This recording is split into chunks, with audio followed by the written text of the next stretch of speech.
Well, good evening, everybody. Welcome to the 15th anniversary gala. And I'm just going to cut in for a quick second. We have a special guest here who are on their way to another rehearsal because they're Loyola students and they're doing a lot of things at once. But I'd like to welcome Loyola Capella for a couple of songs. Just please enjoy yourselves, but they're going to sing, and let's all enjoy it. Let's hear it for the Loyola Capella.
I'd love to have you down in my partner.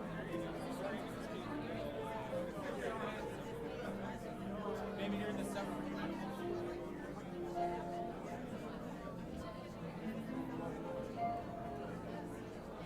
We probably more like Welcome to Loyola University Chicago and the 15th anniversary gala celebrating the Joan and Bill Hank Center for the Catholic Intellectual Heritage. It is great seeing all of you, and it's actually such a joy to be able to come together and actually celebrate tonight. So thank you for being here. Over the past 15 years, since Joan and Bill Hank made their visionary gift, the Hank Center has become an international center for scholarly work, educational programming, and global spiritual dialogue surrounding Catholicism and its connections with art, science, human rights, and the human experience. At the Hank Center, faith and reason come together in scholarship and discourse around such vital, pertinent topics for a Catholic university, such as theology, the history and future of the Church, Catholic teaching and thought on immigration, the environment, poverty, policy and politics, and the interplay between faith and doubt. Scores of preeminent theologians, writers, critics, artists, scientists, scholars, and teachers have shared in these vibrant and ongoing Hank Center programs. This is the heart of our Jesuit Catholic mission. The Hank Center has become a living resource for Loyola faculty, students, and staff, and for people around the globe to explore, across academic disciplines, what it means to be a Jesuit Catholic university in the 21st century and beyond. The importance of this center cannot be underestimated. It is where disparate voices can come together, connected through a shared purpose, and where people hungry for authentic dialogue have a standing invitation and can feel welcome, heard, and seen. For all of us, we owe a deep appreciation to Joan and Bill Hank, whose extraordinary foresight and gift to Loyola University in Chicago set in motion the vision for the center and made its extraordinary growth possible. Though Joan and Bill are not able to join us in the room tonight, they are still very much with us, sharing this evening with us, since I understand they are watching the live stream event. So assuming they are, how about joining me in a round of applause for Joan and Deb?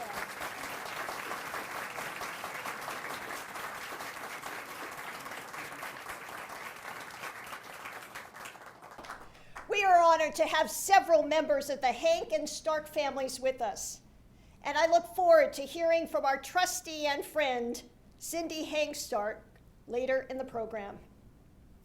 We are so grateful for all this family has done and has helped build at Loyola Chicago. The Catholic intellectual tradition invites us to come out of isolation and into community. At the Hank Center, we come together from many backgrounds and perspectives, grounded by the shared understanding that faith and reason are each essential in the search for God in all things. So to everyone, thank you for your support, for gathering with us tonight, and for accompanying us on this journey. May we all enjoy a wonderful evening of conversation and true celebration. Thank you for being here.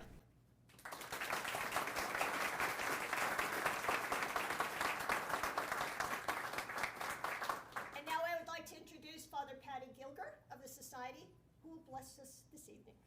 Thanks, Patty.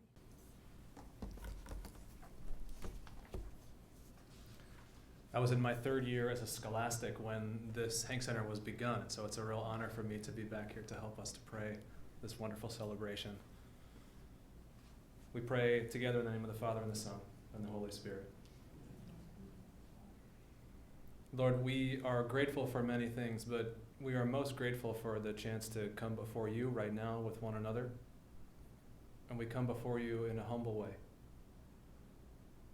aware at the moments when we don't know how to fill our lives. We don't know how to respond. Aware in those precise moments that we come before you as needy men and women, not sufficient to respond to all the things that we are asked to respond to. In the midst of that awareness of our need, Lord, we beg that you come and meet us and fill us and bless us. Bless us with your presence, the presence that fills all that is empty. Bless us with your love that soothes all the places we are aching, with your patience that can outweigh all of our anxiety. Please bless also all of these people gathered together in your name here in this room, and all those who are in need throughout the world, especially our sisters and brothers in the Ukraine. And we ask you in a special way to bless this food which lies before us, as we say together, bless us, O Lord, and these thy gifts which we are about to receive from thy bounty through Christ our Lord. Amen. In the name of the Father, and the Son, and the Holy Spirit.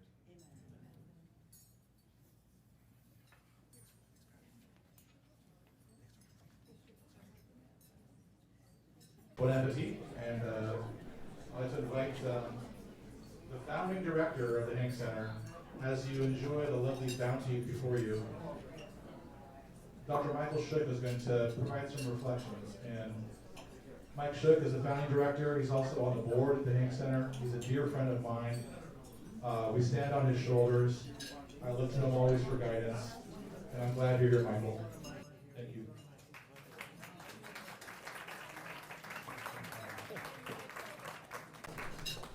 Thank you, Michael. Put this right here.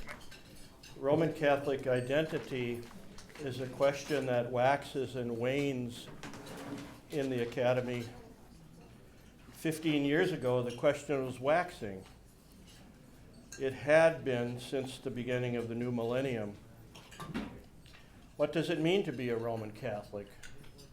What does it mean to be a Roman Catholic university? Here at Loyola, groups were gathered at that time to formally explore these identity questions. Group meetings led to ideas for an institute or a center that would make this exploration a permanent feature of Loyola University. Ideas ranged from a think tank model to something maybe a bit more devotional. As the discussions continued, our own institution's Jesuit legacy led us to draw an analogy between finding God in all things and exploring the identity of Roman Catholicism in all things. A somewhat social anthropological approach was where we landed early, somewhere in the middle, and it was an extraordinarily rich and energizing beginning.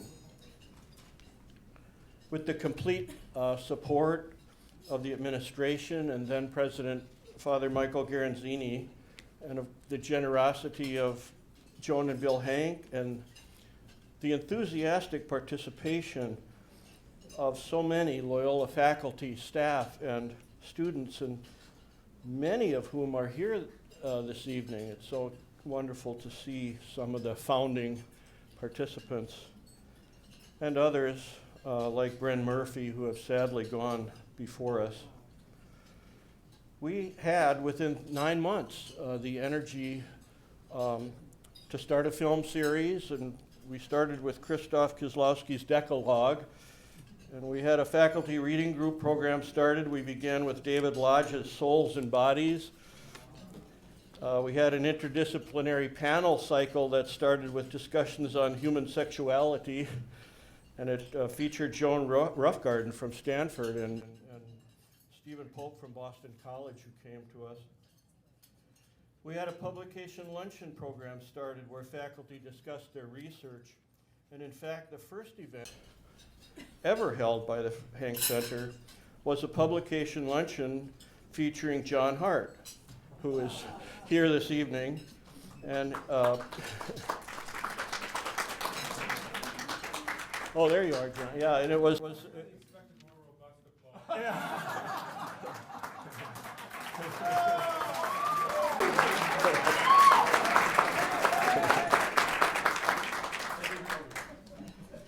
he had just done a published piece on conscience for the American Journal of Bioethics. And I could go on, but suffice it to say the first center was very exciting, and I think we had about 12 different programs up and running. At the end of year one, at the first Hank Center banquet that we had, something was said that has stayed with me ever since. Bill Hank got up to speak, and Bill's such a good storyteller and entertained us with great comments and anecdotes. I remember his last remarks. I've been donating to the University of Chicago, or University of Notre Dame all my life, Bill said, but I don't know where the money goes. I've been donating to Loyola University of Chicago for 1 year, and I can see where every penny has been well spent. Since those startup years, the good spirit at the core of the Hank Center has grown only richer and more expansive. No one could have asked for better and more spirited center leaders than Mark Bosco and Michael Murphy. Thank you, Michael, for your extraordinary leadership of the Hank Center. And thank you, President Rooney, and all the Loyola administrators who have continued to support the Hank Center. Thank you to the Hank family for your incredible generosity over the years. Thank you, faculty, staff, and students who have kept participating in Hank Center events. And thank you to the spirit that keeps the question alive. What does it mean to be a Roman Catholic? What does it mean to be a Roman Catholic university? Thank you.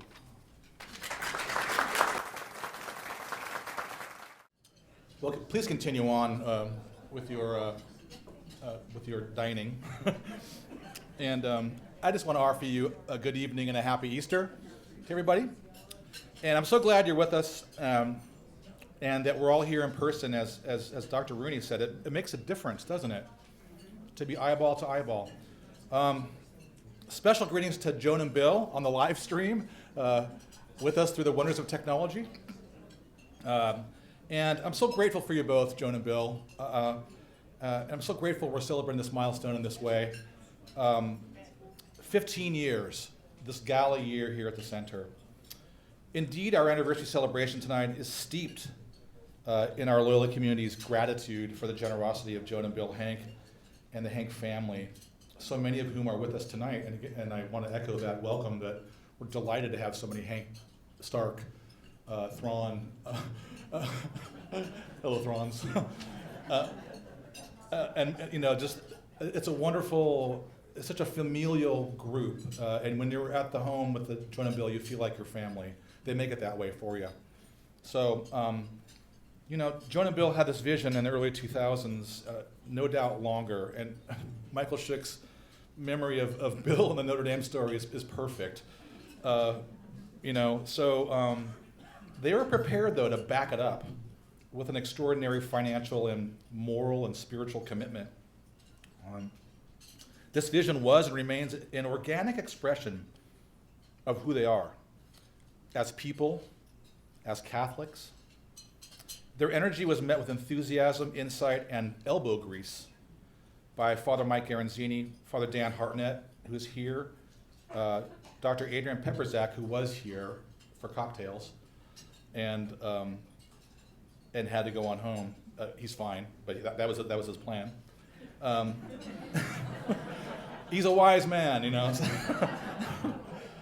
And founding director Mike Shook, and then my immediate predecessor, Father Mark Bosco. Amongst, great, let's hear it for Mark Bosco. Wonderful.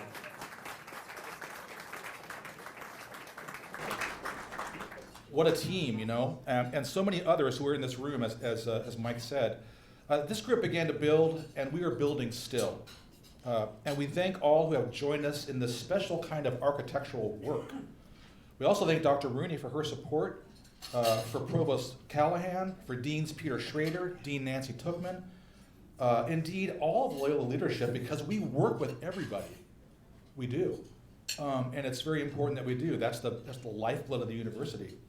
As Dr. Rooney observes, the original vision of the center has bloomed with radiance and vitality these last 15 years, embraced by our community and stewarded by so many here. The Hank Center today engenders global conversations, much more, spanning perspectives, disciplines, a living embodiment of our precious tradition, a living tradition here and beyond. For my part, this work is a dream come true, right? I remain ever grateful for the opportunity, and I'm stupefied by it regularly, that this is happening. And by the grace of it, my friends. To be fully educated in the way that St. Ignatius and his companions imagined includes not only pastoral care, spiritual exercises, essential as they are, but also the full expression of academic excellence. The Hank Center, with its expertise, its interdisciplinary scholarship, its pedagogy, stewards this principle, this Jesuit principle of finding God in all things, and makes it something more than a slogan. And I'm proud to be part of that work. It's the core mission of our university. And if you talk about a differentiator, that's a big one for us. Such an approach, moreover, becomes a leavening to other university departments, to the surrounding community, and to our national and our international partners. This not without, by design almost, this is the vision that Joan and Bill have. The center is, again, an organic expression of who they are as people, as thinkers, as Catholics, and the Hank Center has flourished in the rich Ignatian soil of Loyola. It's been a true gift to get to know Joan and Bill these last years. They have modeled so much for me in the ways of marriage and family, in living faith with integrity and imagination in the public square, and how to keep good humor in the mix as we journey together in a world that needs good humor. Theirs is a sacramental vision. Father Dan was talking about this today. Theirs is a truly sacramental Catholic vision. They care both about the local and the universal. They care about the person and the principle. They care about the present moment and the living tradition. They care about the personal encounter with the church and the world. and the responsibilities of each of these things bestow and demand of each of us. They believe in the dazzling possibility of the created world, and they believe in the redemptive mystery of that which is unspeakable and uncreated. From Joan, I learn, well, Joan will always tell me, my name means a beautiful gift from God. And I say, I know, my mom's name is Joan. But when I learned from Joan is that we always must focus with care on each human being to help each person grow in life and the difference that faith can make in that journey. All of us are called to be ourselves fully, she'll say, just the way that God makes us. To have the courage and tools to know this is the thing, and to work for it day by day is our work. From Bill, I learned the unique difference that this tradition brings. If we don't live it and speak it with creativity and integrity, we will fail our greatest task and our greatest opportunity. Bill teaches me what leadership looks like and what it means, just as Joan does. And there is nobody who tells a joke like Bill Hank. He has all the gems about Jesuits, Dominicans, and Franciscans from like 1912, you know? And he has them at the ready with his lockbox memory. So in short, and I'll conclude, it's a privilege to know Joan and Bill, and I'm so glad I'm in their orbit and that I work in the center that bears their name. I know I speak for Michael and for Mark and all of us, but that's the truth for them too. I can't wait to hear what Cindy has to say about them, but we're going to have our main dishes first, and so we'll be back with you with Kathy Sprouse Cummings, Professor Cummings, and with Cindy Stark in about 40 minutes, okay? Cheers, everybody. Bon appetit.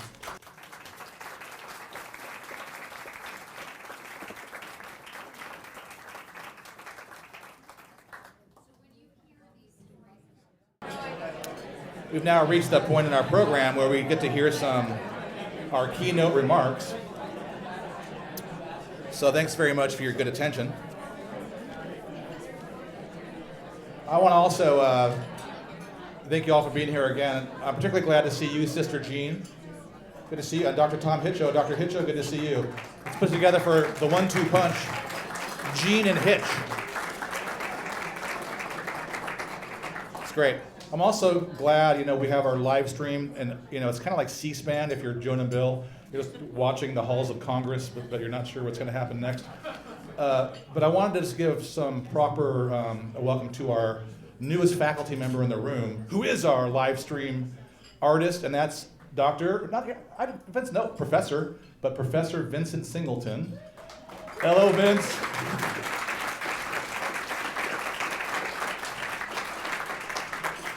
Vince has worked with the center for a long time, and so has Dr. Elizabeth Kaufman. And Elizabeth, we're supposed to have, hi Elizabeth, good to see you. Elizabeth, we're supposed to have a Flannery board, but it didn't arrive. It didn't arrive, so, yeah. But congratulations on that Hank Center funded project, Flannery, which was a feather in the cap for Loyola, but more importantly, a Library of Congress award-winning documentary about Flannery O'Connor.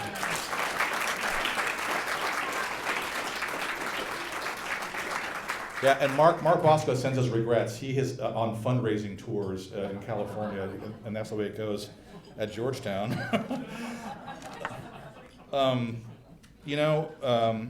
It's my real pleasure to introduce to you Kathleen Sprouse Cummings, who's our keynote. Kathy, as I call her, is a professor of American Studies and History at the University of Notre Dame, where she also serves as the William W. and Anna Jean Kushwa Director of the Kushwa Center for the Study of American Catholicism. Kathy holds a concurrent appointment in the Department of Theology, and she is an affiliated faculty member in Gender Studies, Italian Studies, and I hope this is right, Kathy, Nanovich, thank you. Nanovich Institute for European Studies. Kathy's most recent book, A Saint of Our Own, How the Quest for a Holy Hero Helped Catholics Become American, was published by the University of North Carolina Press in 2019. Some of us in this room were with Kathy, with Mike LeChevalier's outfit, Lumen Christi at U of C, for a great luncheon that celebrated Kathy's book. So that was great. Table 8. Hello, Table 8. Good job over there. Oh, yeah. Hey, Mike. Welcome.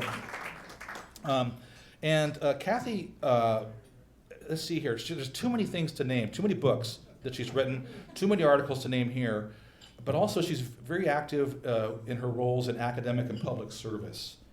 Again, too many to name here, but we thank Kathy for her tireless work on behalf of the church and the academy. We at the Hank Center, the Department of History, and Brad Hunt sends his regrets. The History's having a party right now, so that's where they are. And Peter Schrader and the College of Arts and Sciences, we're all welcoming Kathy to Loyola here in August. Kathy is going to be our Teilhard de Chardin S.J. Fellow in Catholic Studies. And Kathy will teach a course that she's calling Sanctity and Society. And we need some of that, don't we? And Kathy will give a major public lecture, so mark your calendars for late October. The Teilhard lecture is always a very good one. Jesuit education is very important to Kathy, as she has an undergraduate degree from the University of Scranton, where she currently serves on the Board of Trustees. She has worked with us here at Loyola many times. She was our keynote at our 2015 conference, still guests in our own house. Women in Vatican II at 50 in 2015. Susan Ross was on that organizational team, as was Dr. Michelle Nickerson. Michelle, where are you, Michelle? Oh, hey, Michelle. And I was on that team too. That was a great team. It was a great team. And you know about teams, Nancy. And then most recently, Kathy was on board for our USCCB Theologians and Journalists Conference, which garnered some press. It's clear to me that Kathy loves Loyola and supports our work. This is a good thing because her daughter Margaret goes to school here, which is another bonus. So we see a theme tonight, Loyola and our little sister school to the east, Notre Dame. Bill would like that. And would Joan. So there's one from me, shots across the bow. So I'm going to have to duck Bill Hank for a while, but I'll do it. And then also Paul Stark and Cindy, who are Notre Dame grads too. Sorry, Cindy. Anyway, with all that, we're in for a treat with Kathy, so please welcome Dr. Kathleen Sprose Cummings to our midst. Thank you.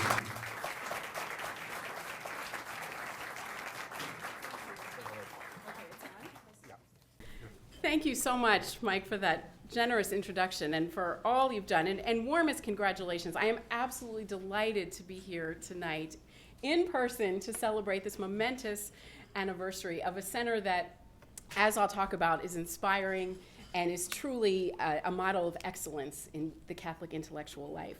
So I want to thank President Rooney and Provost Callahan, the founding director, Michael Shook, for his vision. But I want to, of course, thank Joan and Bill Hank. I hope you're listening. I feel a special kinship with Joan and Bill because I, too, am in a mixed marriage. I have a degree from a Jesuit institution, and my husband, Tom, is a graduate of the University of Notre Dame, which is taking quite a beating tonight, and that's okay. Seriously, to the Hank family, your generosity to both institutions just knows no bounds, and I'm profoundly grateful to you for that in both of them. And I'll find out where the money went at Notre Dame. That's first on my list when I go back. Joan and Bill's gift to Loyola has been described as transformative in the history of Loyola University Chicago, and that's certainly true and obvious in so many ways. But I'd venture to say that the Hank Center is transformative in the broader landscape of Catholic higher education as well, and that's how I want to frame my remarks, my brief remarks tonight.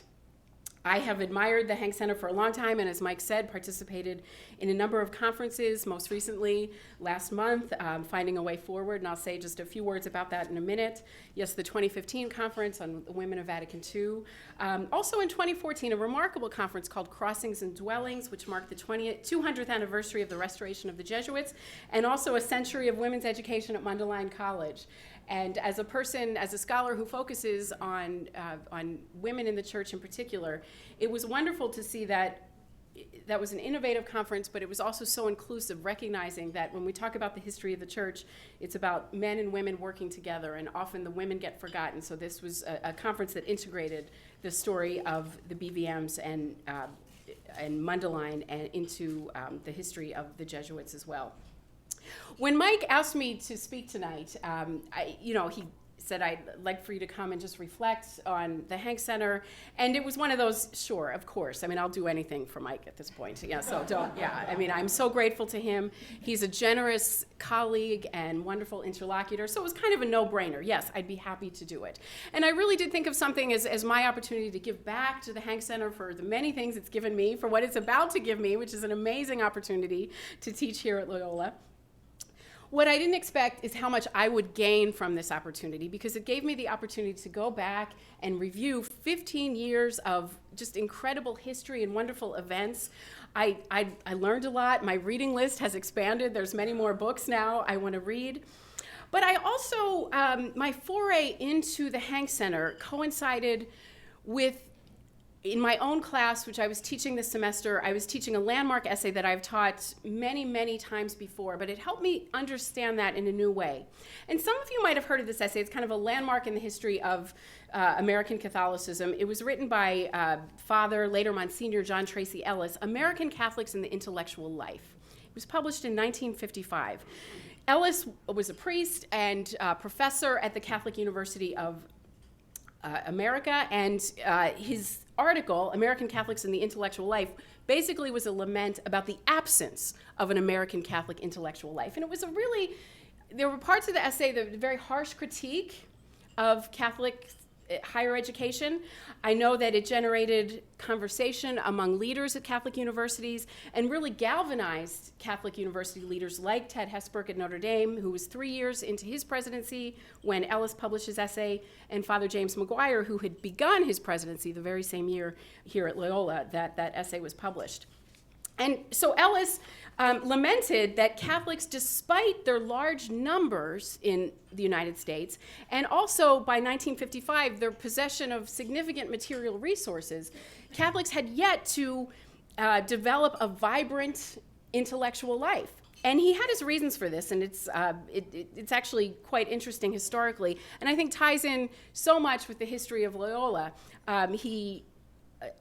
Ellis understood that part of the reason Catholics did not develop an intellectual life, or had yet to do so, was the implanting in the United States, in the colonies, in the English colonies, of a deep and abiding anti-Catholic prejudice. And incidentally, he singled out as the best history of anti-Catholicism in the colonies a book by Sister Mary Augustina Ray, BVM, who was chair of the history department at Mundelein College at the time. He said that was the absolute best history of that. In addition to the anti-Catholic prejudice, he said Catholics in turn withdrew into themselves and affirmed an attitude of defensiveness, kind of a besieged culture, and tended to produce apologetics rather than scholarship. So that was another factor.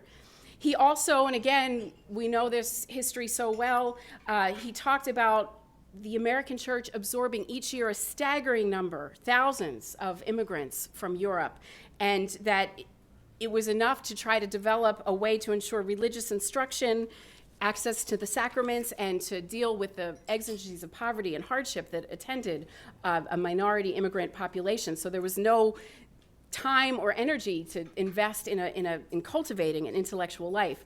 He also was honest that Catholics had absorbed an American anti-intellectualism that was part of the American ethos, and Catholics, he said, were following their fellow citizens into the fields of business, law, and medicine, rather than pursuing an intellectual life.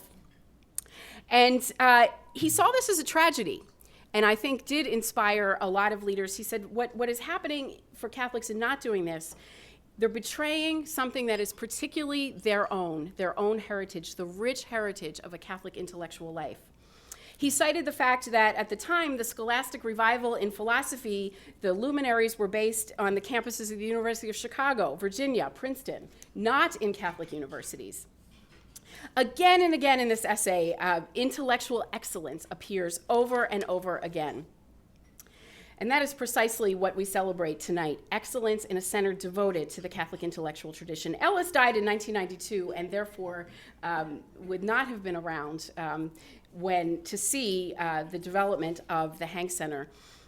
A year before the Hank Center was founded, Loyola submitted an institutional self-study to the North Central Association of Colleges and Schools, in which the university stated, "We are a good university, moving deliberately and in a focused way toward greatness."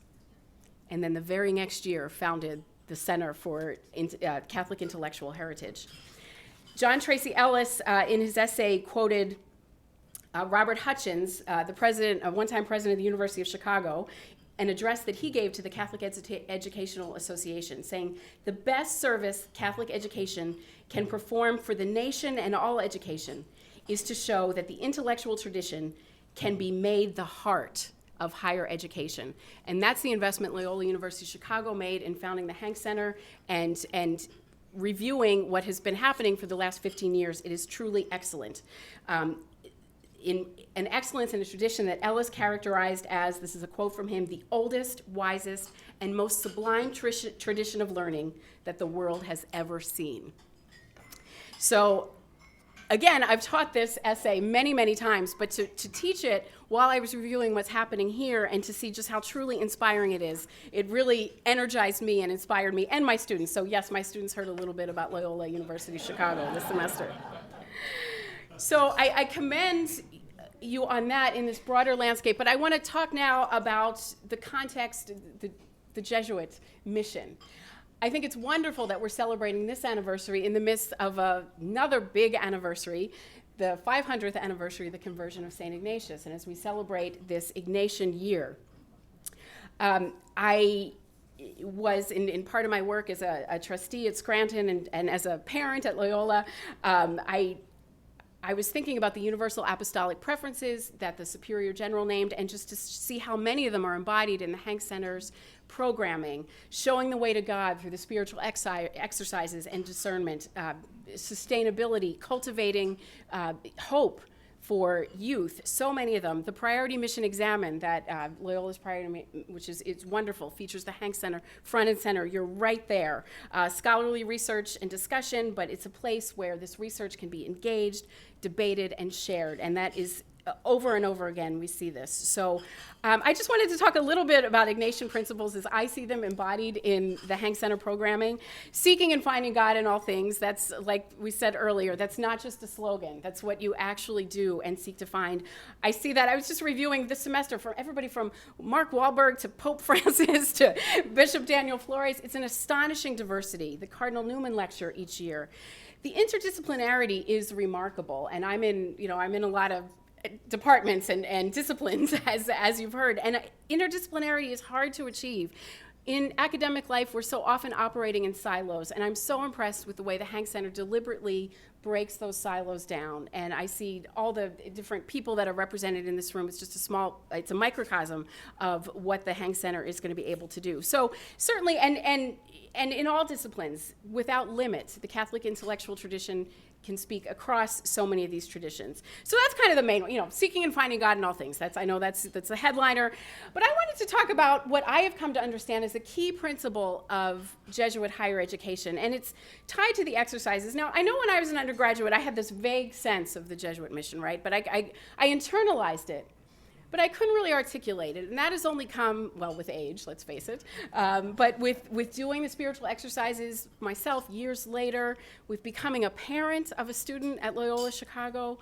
But one of the things I really see embodied in Ignatian education, and particularly in the Hank Center, is the principle of kind of staying out of God's way and leaving room for God to do God's work. In the introduction to the spiritual exercises, Ignatius counsels the director of a retreat not to try to influence the retreatant or the outcome of the retreat. It is more appropriate and far better that the Creator and Lord deal directly and immediately with the creature, is what Ignatius says. And I see this as the source of the fundamental respect for individuals and the commitment of Jesuit education to meet individuals where they are, as students, as colleagues. That is what we see in Jesuit education at its best, and it is at its best here at Loyola, and particularly embodied through the Hank Center. I see this manifesting itself in the multiple constituencies that the Hank Center serves, a desire to meet people where they are. You can see in the remarks that people make about how they came to the Hank Center. Some it's out of curiosity, some out of disillusionment, some out of a desire for something deeper. And there is something for everyone. I direct a center myself. I know a lot about centers, and I can't think of another center that serves so many constituencies so well. You have many things for students, the film and book discussions, so much for faculty, and I know from my faculty colleagues here how important that the Hank Center has been to amplifying and supporting research, course development grants, colleagues like me who visit from other universities, a broader community, and bringing people together in the most recent conference, Finding a Way Forward, which did garner some press attention. But what I saw that it was an honor to be a part of that as well, and there were many bishops, many theologians, journalists, and many of the bishops said things like, you know, we move from crisis to crisis is how we don't have time to sit and talk. And that's what this conference provided, a space and a time for really God to do God's work. And God's work was being done there and has been done at every Hank Center event I've attended. So again, congratulations. I think that Jesuits and those who educate alongside of them and those who are educated by them, when they are in their zone, are not striving to be placeholders, not wardens of established norms, but people who continue to ask the difficult questions about our world, about peace and justice, and ultimately about what it means to be a human being. These are the questions that have animated the Hank Center and will continue to do so. And I just want to say, as a colleague, as an admirer, as a sister traveler, as a Loyola parent, and as a soon-to-be faculty fellow, don't stop. As we celebrate everything that has happened over the 15 years, let's look ahead to a future that is even more vibrant, and really you are one of the leading lights in American Catholic intellectual life. So thank you.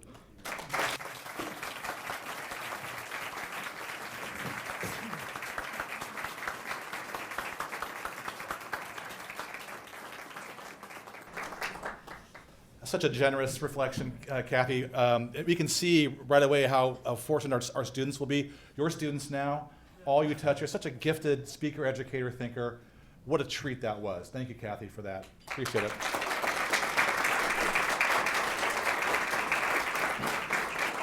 I wanted to mention something just in the spirit of the Ellis book and the intellectual life, to give an example of something that's happening at Loyola.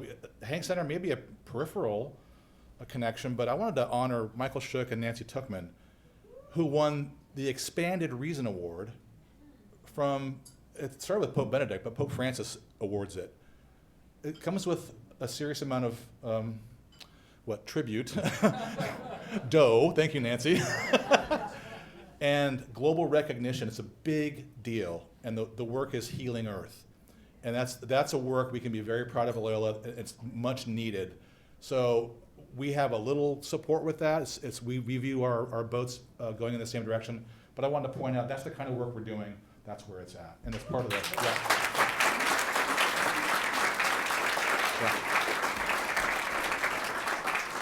A true honor now. It's so great to talk to Cindy all the time. She's such a wonderful person. But I want to invite Cindy Stark up to the podium. Cindy Hank Stark to the podium for some reflections. Thanks for being here, Cindy, and please come on up.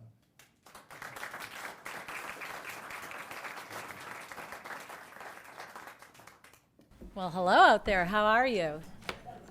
Good. Thank you for this glorious evening. We're so appreciative on behalf of all the Hanks. So my dad says the best speeches are short ones. The Gettysburg Address was only 2 minutes. So nobody time me, but I'm hoping to do this quickly for you and hopefully informative. My parents, Bill and Joan Hanks, say the greatest legacy that you can give your children and your grandchildren is not money. The greatest legacy is education, philanthropy, and faith. So, the Hank Center for the Catholic Intellectual Heritage embodies all three of those values. That is why we endowed the center. Speaking of children and grandchildren, I'd like to introduce you to the family in attendance tonight. My brother Alan and his wife Debbie.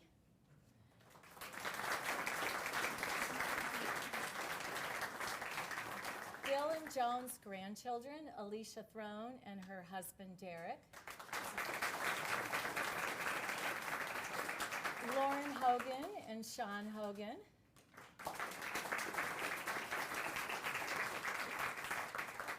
Nicole Stark, Michelle Hank, and their honorary grandchild, Lizette Vargas. 5 of them are proud to be Loyola Ramblers. Lizette, yeah. And I won't share with you how many are Domers, okay? So, since my parents were unable to attend tonight, I asked them what they would like to share with those in attendance. And here's what they said. We were irritated with those who felt there was nothing new to learn about our Catholic faith. God left us a faith so rich that after more than 2,000 years, we have only scratched its surface. Catholicism is truly an interdisciplinary faith, well beyond only theology. So who could best create a rich, interdisciplinary, intellectual center of study? Their answer was the Jesuits at Loyola University.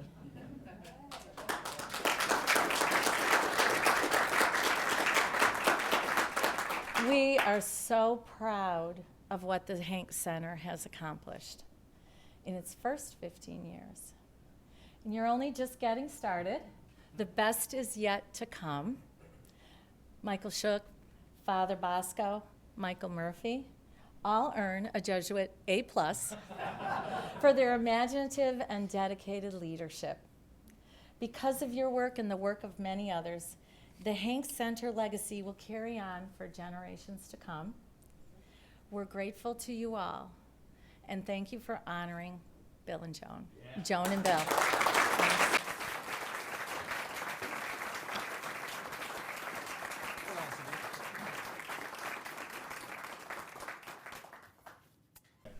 I'm asking Cindy to hold on a second here because we have a little gift. Pope Francis has been keeping tabs on us. And he has, through the nuncio, has generously provided a blessing for the Hank family. So I'd like to read it to you here. His Holiness Pope Francis, as a pledge of divine favor, bestows the apostolic blessing upon Joan and Bill Hank. Wow. In gratitude for their generosity in endowing the Hank Center on the occasion of its 15th anniversary of its founding, April 27th, 2022, signed Archbishop Christophe Pierre, who is the papal nuncio in DC. So congratulations. Thank you. Yeah. Awesome. Thank you,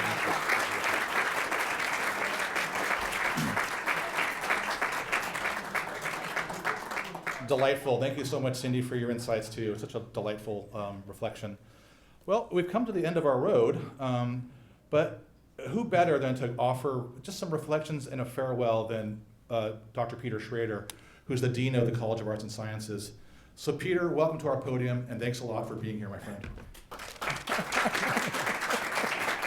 Thank you so much. Well, it's really an honor and a privilege to be able to offer some concluding remarks this evening, in that Loyola's Catholic Jesuit heritage is one of the core elements that led me as a newly minted assistant professor in 1990 to accept a job offer at Loyola University, Chicago. And it's that same Catholic Jesuit heritage that has nurtured me during the last 32 years as a faculty member at this great university. This evening is also especially special for me as the son of 2 parents who spent the majority of their adult lives working for the Catholic Church. My mom, who turns 96 years old this year, served as a caseworker for Catholic Charities, which meant that she spent her entire life helping Catholic families in need, whether it was young single mothers with newborns who needed help, to families in precarious economic situations who needed help to pay for food, utilities, keeping the gas on. My father, who passed away in 2009, he worked as a counselor for the Catholic cemeteries. And he spent each and every day helping Catholic families prepare for the inevitable. And I remember growing up, one of my favorite sayings, one of my favorite religious sayings from my mother, which has hung in her kitchen for 60 years, is the following: "It is better to light one candle than to curse the darkness." And I think that this saying is especially important for us this evening as we celebrate the fact that the Hank family, 15 years ago, lit the candle that became the Hank Center for the Catholic Intellectual Heritage. Since it's opened its doors in 2006, the Hank Center has literally touched thousands of lives: students, faculty, staff, administrators, and people from the local community. You know, and sitting here this evening with members of the family, I mean, it's been truly humbling to listen to all of the testimonials as to what the Hank Center has accomplished during the last 15 years, you know, first under the leadership of our founding director, Michael Shook, Father Mark Bosco, who is not with us today, and then, of course, Mike Murphy, who is the current director. So I was wondering if we could please give them a nice round of applause.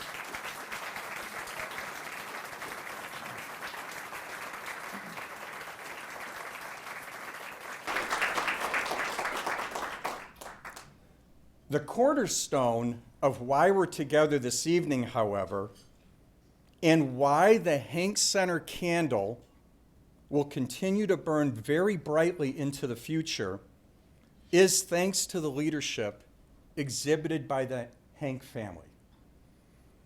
Your tireless efforts on behalf of the Catholic faith, your commitment to others, and your vision for Loyola's future, these are an inspiration to all of us. And I am confident that I can speak for everybody who's gathered here this evening that each of us are better persons, and Loyola University is a better university thanks to the fact that that Hank Center candle was lit 15 years ago. So if you could please join me in giving a nice round of applause to the extended Hank family.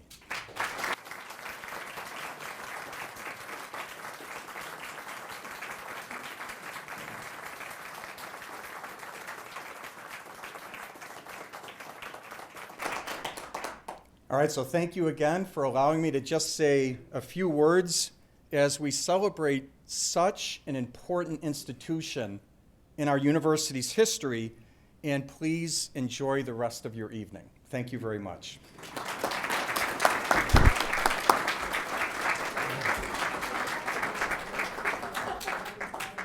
Thank you, Dean Schrader. Great talks tonight. Great reflections. That really is so nourishing to be in person to hear this live. So thanks a lot. A couple announcements that we're finished basically. What are the announcements? Well, we have a gift bag for you, and it features some fun items. So you have to get in there. But I want to name a couple. I want to thank Chris Anderson, who's over here, for being the chief architect of our Hank book. 15 years, it is a gem. It's a coffee table book, my friends, and you're gonna love it. So it's in your gift bag. And we have our the inaugural issue of Nexus, Conversations on the Catholic Intellectual Tradition, mostly by philosophers one theologian, and most of the philosophers are post-conciliar, so they were born after Vatican II. And they're looking at Ex Corde Ecclesiae at 30 years old. There are some provocative pieces in there, and I think there's a couple people here. I know Joe's here, Joe Bukov. Hey Joe, great essay in there, Joe. Good job, Joe. Way to go. So look for your gift bag, of course, and then if you need a parking voucher, seriously, it's what, $7 or something? Save yourself $7. That's all I have.